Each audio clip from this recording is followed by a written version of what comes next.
Hello and welcome to Out of Spec Guide. I'm Max, joined by my colleague Ryan. Hello. It's great to be here, Max. Good to be here, Ryan, and we've got a fun topic today because the EV market has been just crazy, especially in terms of depreciation. It's a bad thing sometimes for owners. It's a great thing for those of you shopping, especially at the budget end of the market. And there's a big important threshold, Ryan, that is $25,000. That's right, and that's where the threshold is for the used federal tax credit, and that can be up to $4,000. Yeah, so it's, I think, $4,000 or 30% of the price of the vehicle. So let's say you buy like a $12,000 car, you're not going to get the full $4,000 credit, but as long as it's above $13,000, you're getting $4,000 back. And that's either on your tax return, which is the way it's worked for a few years, or Ryan, this year, people can apply that point of sale. So it's effectively like a discount. Yeah, which is a huge deal. It's really nice to be able to just get that taken off right at the point of sale. You don't have to wait until the next tax returns or anything like that. Yep. It's just immediate discount. Yeah, only wrinkles there are stricter income caps on that as opposed to normal tax credit. And if that means nothing to you, watch my video on the full tax credit. I have a section just about the used version, but you basically need to be below a certain income level. The car has to be, I think, at least 2 years old. You've got to be the second owner of it. This can't be like used several times on a car. A car can have one new tax credit when it's sold new and one used one. It's done by VIN. And then also, lastly, Ryan, the dealer has to support point of sale. So no matter where you get it from, if it's under 25 grand, you could use the tax return method as long as it is like a licensed dealer. But to get the point of sale, the dealer has to be enrolled with the IRS's program for that. Right, that's an important wrinkle and something that you're going to have to talk with every dealer individually about and make sure that they're on board. Yes, so just call that dealer up or, go over there and let them ask them, hey, the IRS used clean vehicle credit, can I get that point of sale with you? And if they don't know what you're talking about, well, then that you may have bad luck with that dealer for getting that. Hey everyone, I want to give a big thank you to Fantech for sponsoring this Out of Spec Guide video. Whether you have an EV like an F-150 Lightning switchgear, a Cybertruck, or even just a normal off-roader like this Jeep 4x4, you're out in the backcountry, you get to inflate your tires, this thing is an air compressor, but it's also a battery, it's a flashlight, so it's 3-in-1. It's a really cool device. They've sent us their X9 Ultra. So let's show you how it works, starting with that air compressor. So the X9 Ultra is here with us. We got 4 memory settings. We've set this one at 33 PSI. Let's see how quickly it can jump up to 33 PSI. So that just took just under 2 minutes to get from 23 PSI to 33 PSI for this. So pretty good time. And they give some examples actually. Let's say you had an F-150 Raptor, huge stock factory tires on that, and you were down at 0 PSI. It could get you back up to 35 in just about 4 minutes. If you had 30 PSI, but you want to go to 35 PSI, that would take about 40 seconds. So we're out here basically in the middle of nowhere, but we can still charge up all of our devices. So we've got a GoPro here with USB-A. Oh man, I always get that wrong. But you can plug in those legacy devices, as well as, let's say, a drone. Here's actually the provided USB-C cable, quick charge 3.0 capable. And if you've got even a bigger device like a laptop, it's power delivery spec up to 65 watts. So we can plug that in and we're ready to go. You can use this 92.5 watt hours of battery capacity to light up the night at your campsite or whatever kind of, outdoor situation you might have. It's actually quite a bright flashlight. I think I might have to put these on. But you can get the Fantech X9 Ultra at Amazon using our link with a 28% discount code. So thanks to them for sponsoring this Out of Spec Guide video.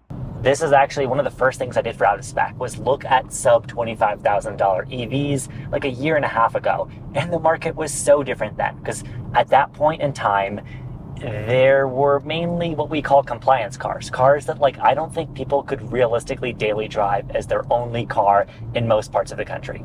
That's right. And I think we can start off with the only vehicle that makes an appearance on both lists. And that was and still is the Chevy Bolt EV. It's something that I used to own previously. I know your girlfriend has one, and it's a great car. Can you tell me a little bit about why that made a list 2 times in a row?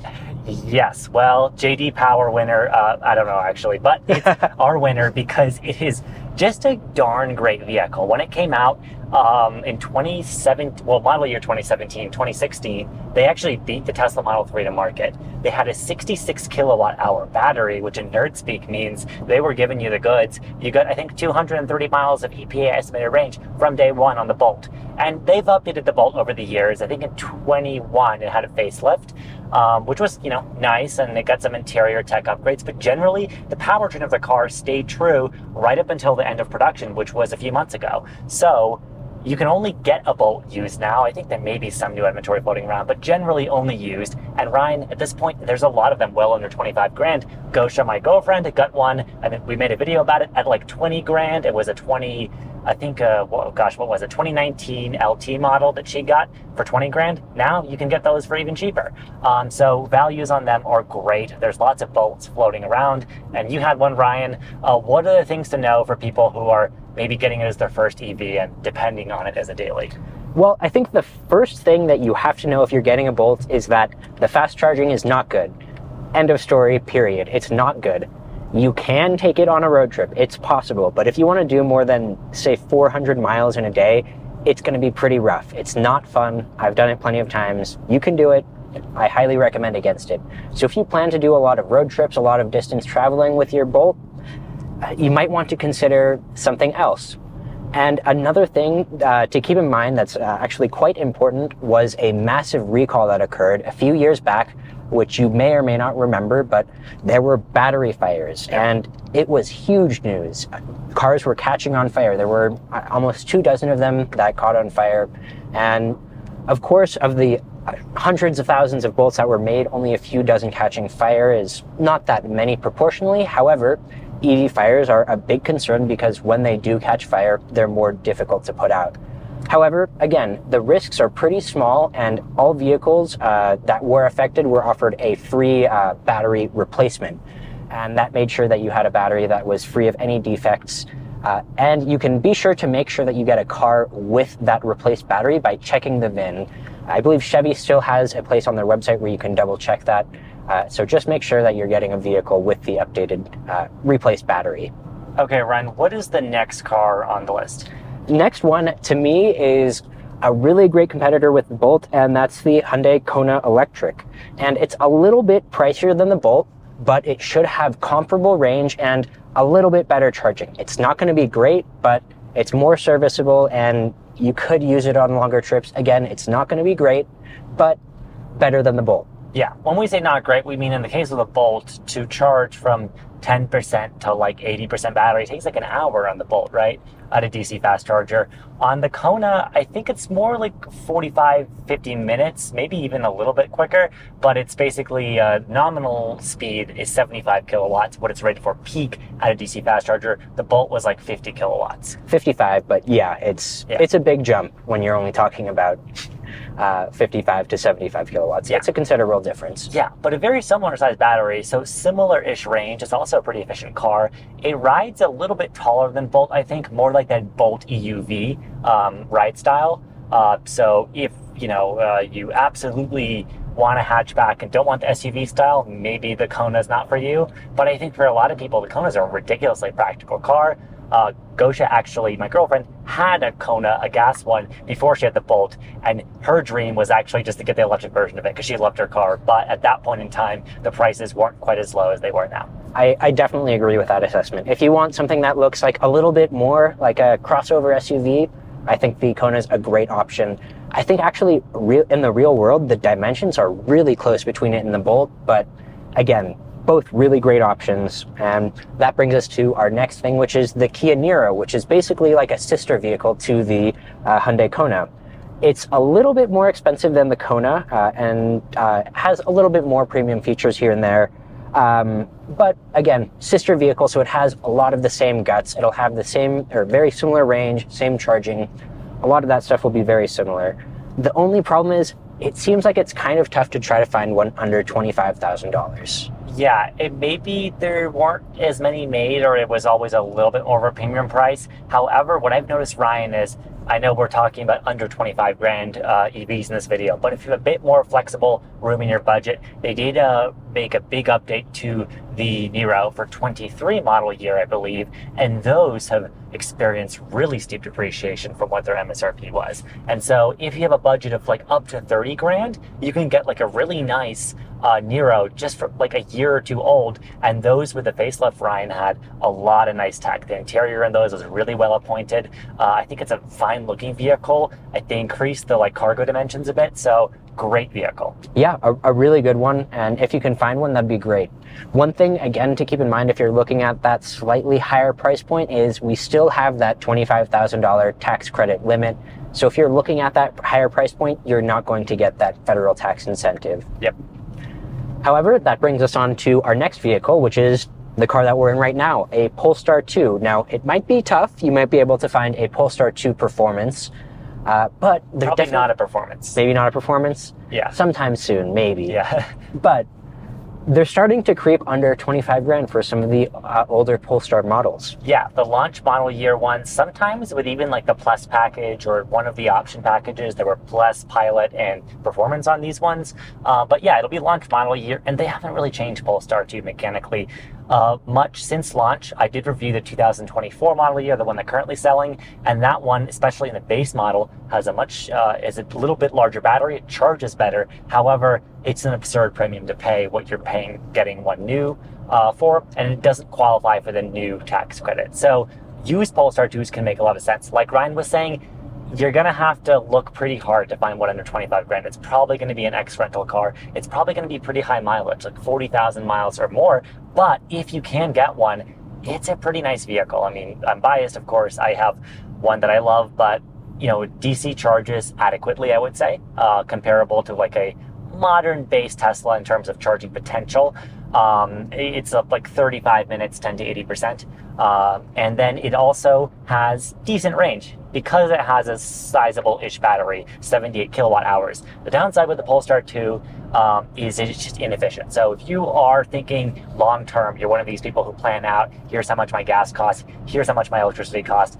The Polestar 2 is almost like the muscle car of the EV world. It was like engineered to be, I guess, I mean, if you get a dual motor one, they're powerful cars. They are not efficient. They never turn off their front motor. At least those launch year model ones don't. They didn't switch that until 2024. So yeah, it's not a very efficient car, meaning you're going to be just paying more to fill it up, essentially, every time you charge it, whether that's off your level 2 outlet at home or a DC fast charger. It's a thirsty vehicle.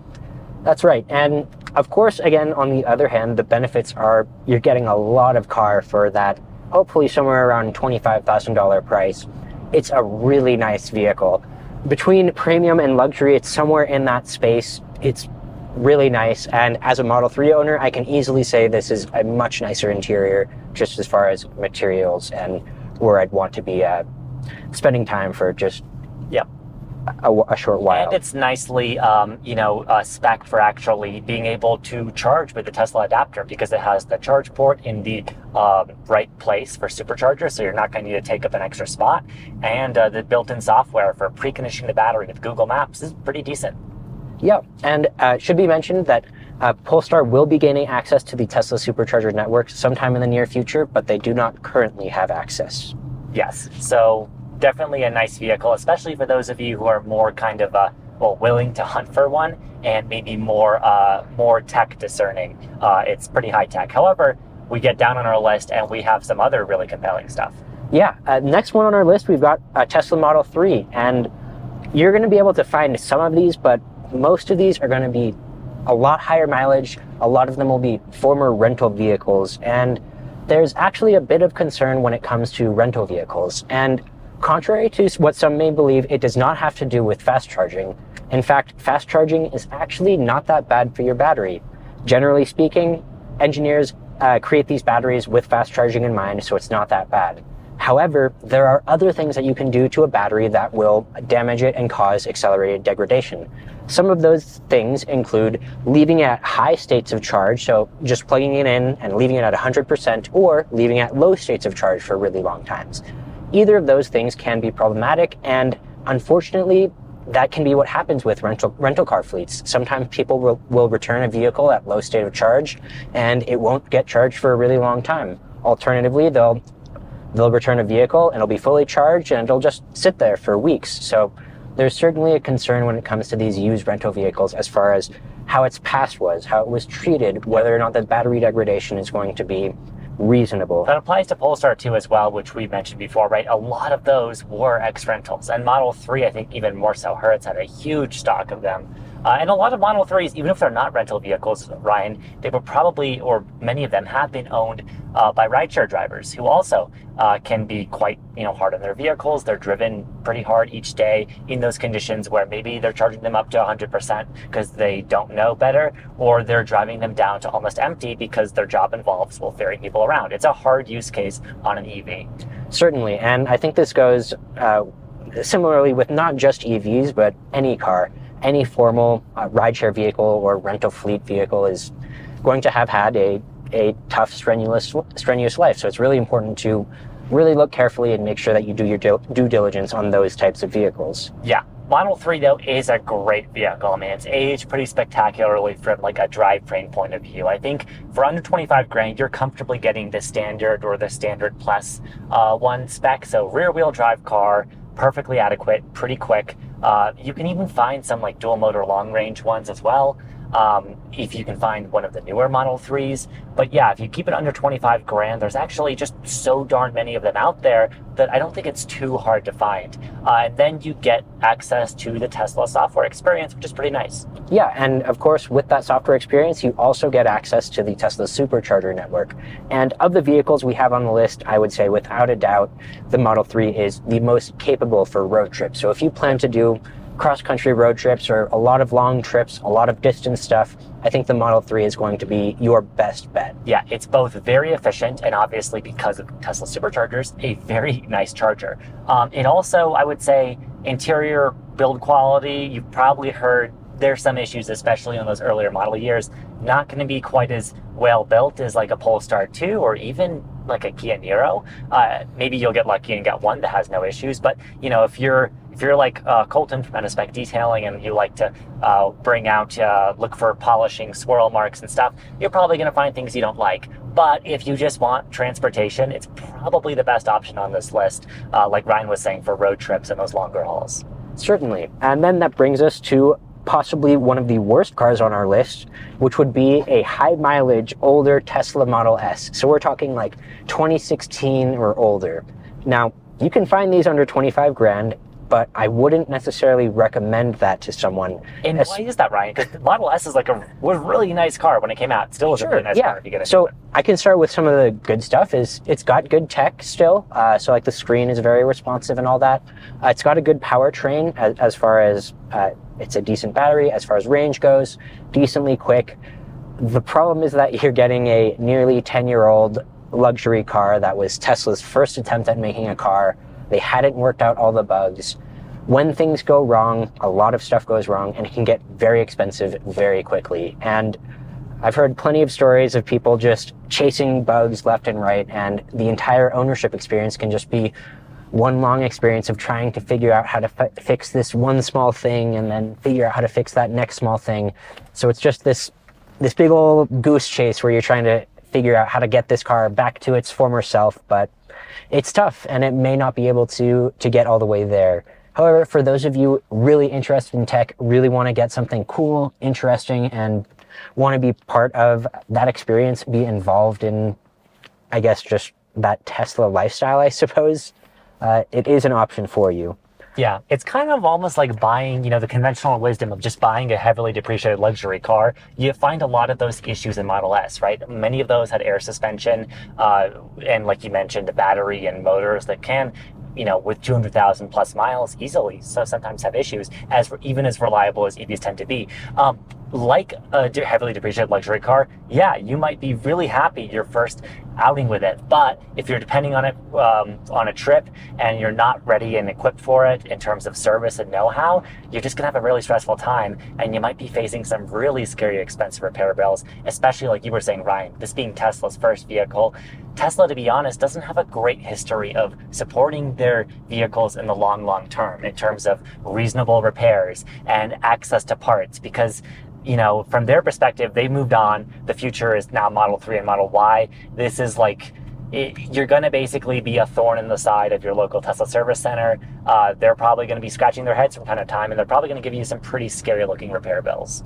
Certainly, yeah. And I think there's a lot of similarities with that and getting, say, like a 10-year-old Audi A8 or like an old Maserati or anything like that. There's a lot of good fun that could be had with that, but it can go wrong very quickly and it can be very expensive. Absolutely. So for the, those of you who are enthusiasts, you watch rich rebuilds and stuff, you can go for it. It might be a fun project. What's the next one on our list? Yeah, so concluding our main list, we've got something a little bit more rational, and that's a Volkswagen ID.4. Now, most of the ones in these $25,000 price bracket are going to be the rear-wheel drive, small range battery. And unfortunately, especially with those early model ID.4s, the software wasn't great. It was kind of buggy, a little bit slow, and widely criticized, just to be very frank. Yeah. And, some people, like our boss, Kyle Connor, doesn't actually mind the software. However his brain's wired, he found it okay. But even he would admit that it's kind of unresponsive at times. It's definitely not the Tesla experience of like a smartphone where you can just scroll around and to your heart's content. It is also, a very, when it came out, it had a lot of reviews for just being mediocre. Doesn't mean it's bad. It just it wasn't, unlike a Model 3 or a Polestar 2, it wasn't particularly quick. It wasn't very inspiring with how it handled. It's a crossover SUV. It's very much an appliance car, for better or worse. So if you are coming from a RAV4 or like a CR-V, you want dependable transportation, there's actually not a lot wrong with ID.4. I think it's kind of getting a bad rap among the automotive press because, we like stuff that's flashy and exciting. ID.4 is none of that. However, for under 25 grand, it's a really livable vehicle. I think aside from the software, it was designed pretty well, especially if you get one of the nicely outfitted ones with heated massage seats, heated side mirrors. It's actually one of those EVs that can be better for cold climates. It's pretty nicely optioned. You're probably not going to be getting an all-wheel drive one for under 25 grand. You're probably getting a standard or a pro rear-wheel drive, but it's just not a bad vehicle. Certainly, and I totally agree with that analysis. I think it's a really solid car. There's nothing that it does exceptionally well, but it does everything really well. And when I first got into it, I felt like if you don't want a Tesla, this can kind of really serve as a really good benchmark.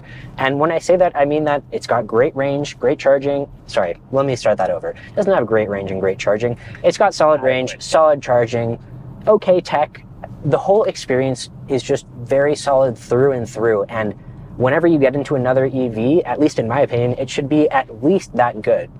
So for a benchmark type vehicle, something that's really solid, and I think a really good recommendation if you don't want to go with a Tesla, great option. Yep, and you've got plenty of Volkswagen dealers around the country, so if you want that traditional service experience, unlike with Polestar or Tesla, you're going to get it with the Volkswagen ID.4. And so that could give you peace of mind. It also, it's a reasonably efficient car for what it is. Not a bad EV at all.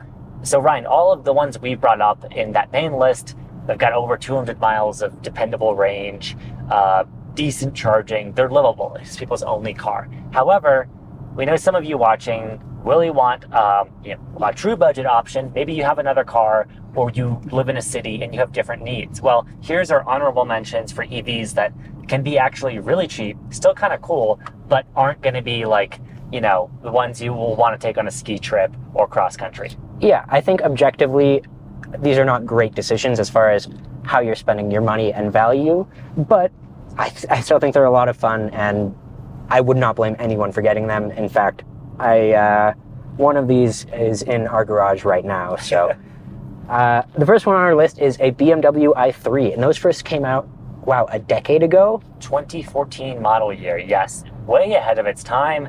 People made fun of it for how it looked. I personally think it looks quite nice. It's very futuristic. Maybe you don't like how it looks, that could disqualify it. But it basically rode on bicycle tires.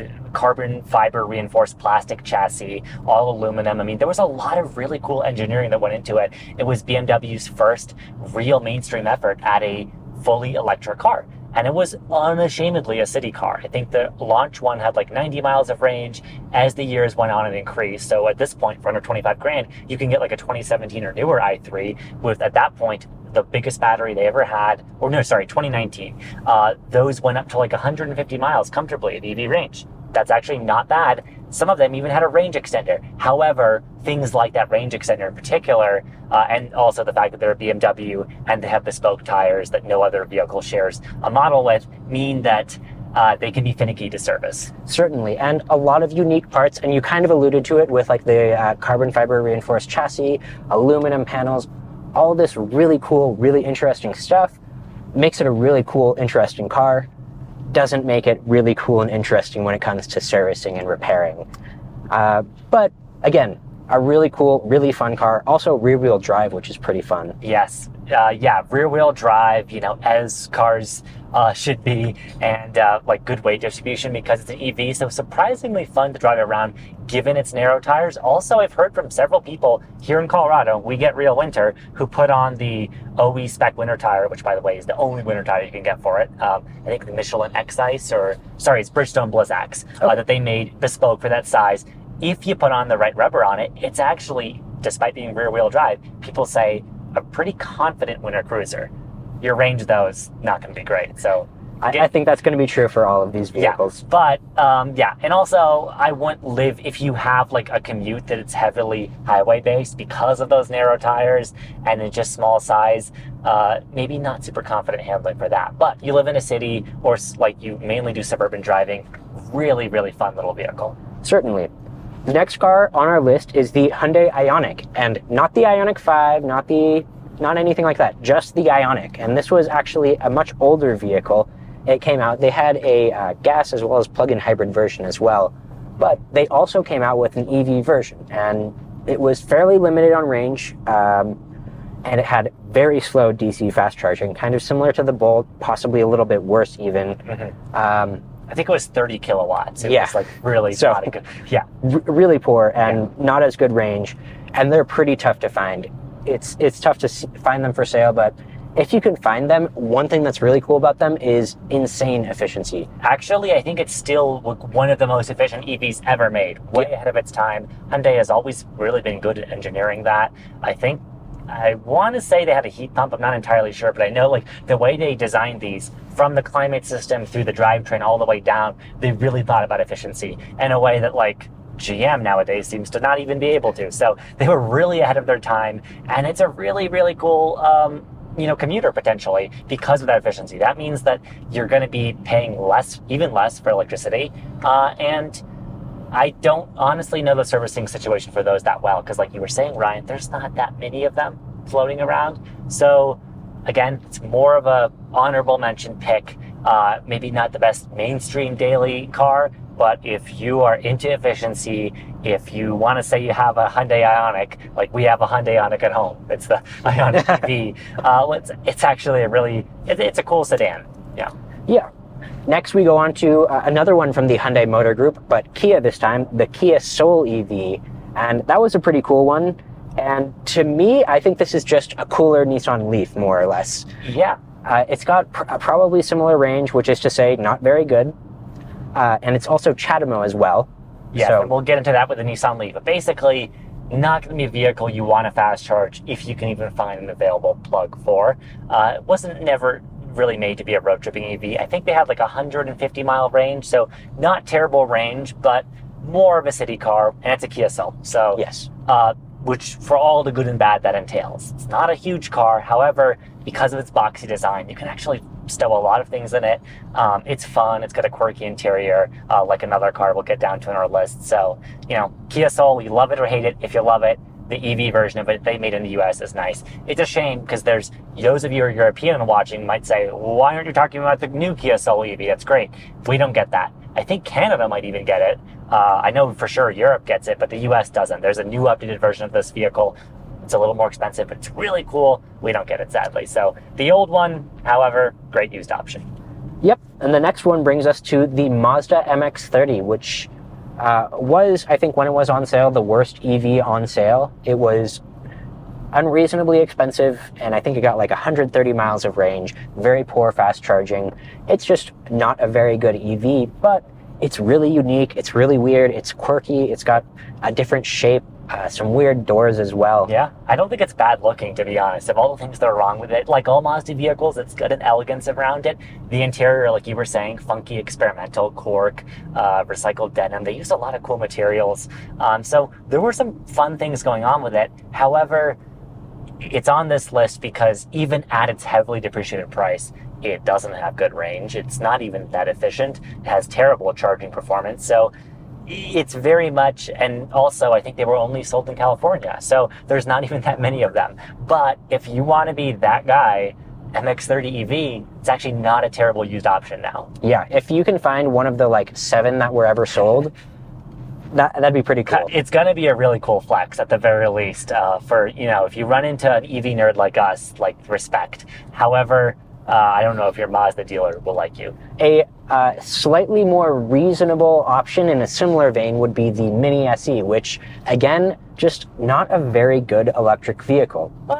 I actually disagree in this one because it was offered initially, and we'll get into your story with it, but it was offered at a lower price point. So, yes. And it's a Mini. People always love the styling of that. So it carried a lot of what people love about Minis into being an okay electric car. Certainly. I think it's pretty good at being a Mini, but being an electric car is kind of iffy. And I say that because the range is not good. I think it's rated for just over 100 miles, and you'll probably get right around that in the real world. Yeah, you can still buy this new, by the way. And yes. New, it's, you know, I wouldn't say it's hideously overpriced, but you probably don't want to buy one new. Yeah, fast charging is not good either.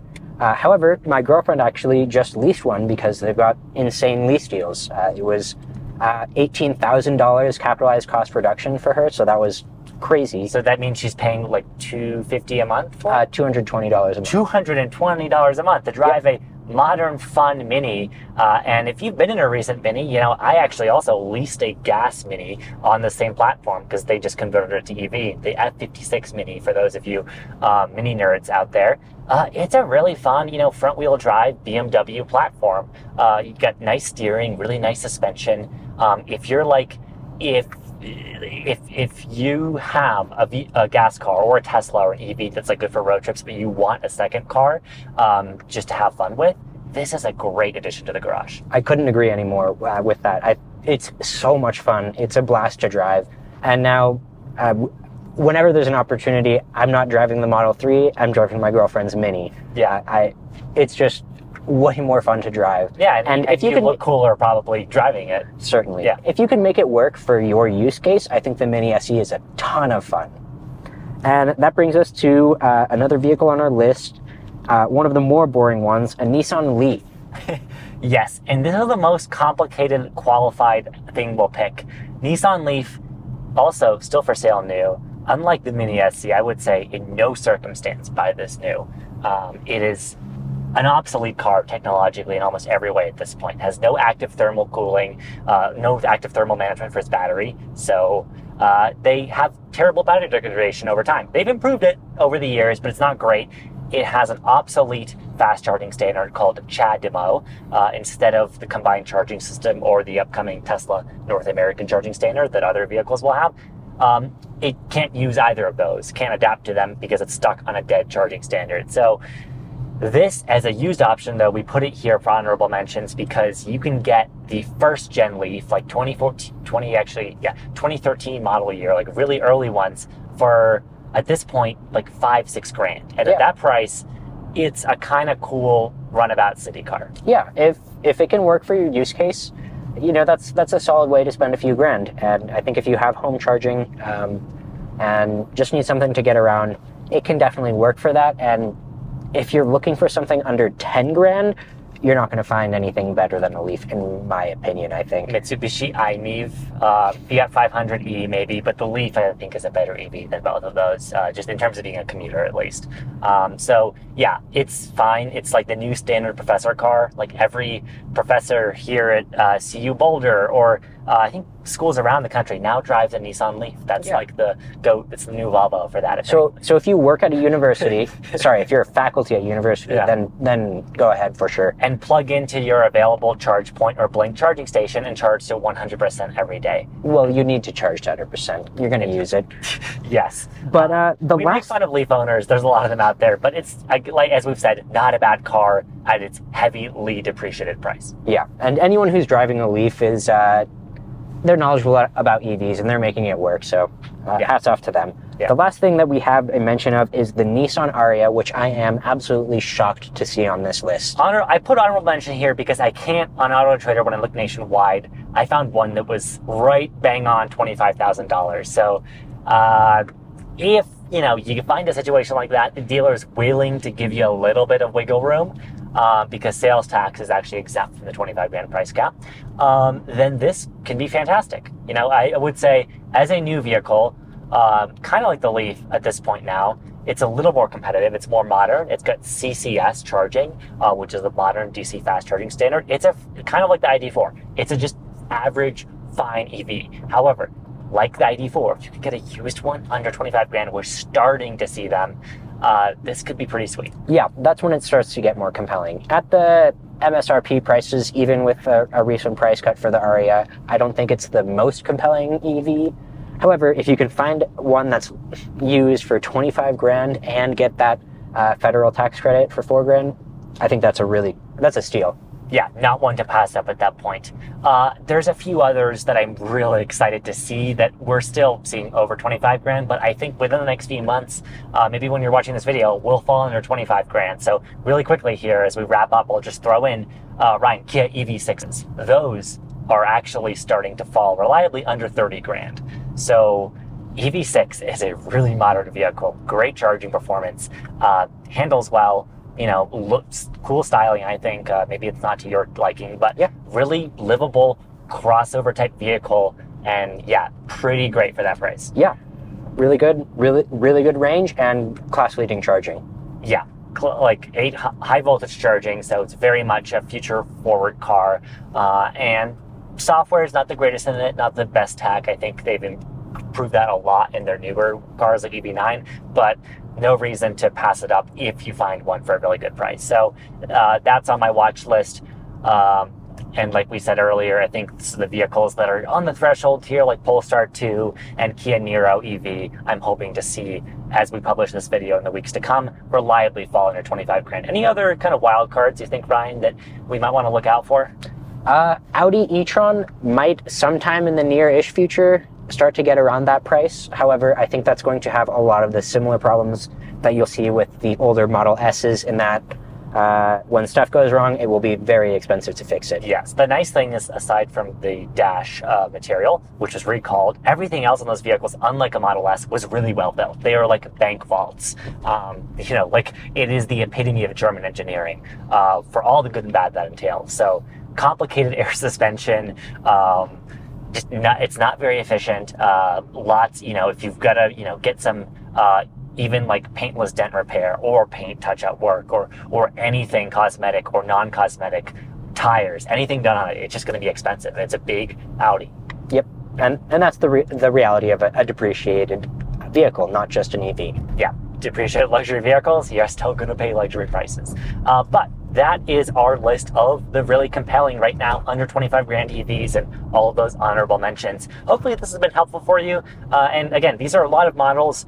Between Ryan and I, we've actually driven almost all of these and at the very least done research on them. However, we don't know everything. So if you know something very specific about the Nissan LEAF or any of these in the comments that you'd like to correct, please let us know. If we missed something, if as of publishing this video, there's more options, we'll make another one, or you can let us know if there's another great EV that's falling under that 25 grand price point. Thanks so much for watching this video. Hope it helps you in your car buying journey. See you in the next one. Bye. Bye.